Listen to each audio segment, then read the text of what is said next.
Hello guys, in today's video I will be showing you how to fix Amazon keeps crashing problem. So the answer is easy. Just go to the settings and then scroll down to the apps section and then go to the search and search Amazon and then go to the storage, and here you will find this clear cache option. Click on it.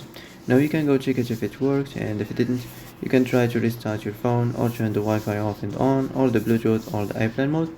Also you can try to clear data, but be careful. If you clear data, all these applications data will be deleted.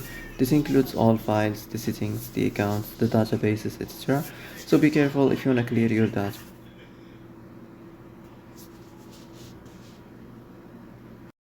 And that's it for today's video. I hope this is the answer you've been looking for. If you like this video, don't forget to like and subscribe, and see you in the next video. Thanks for watching.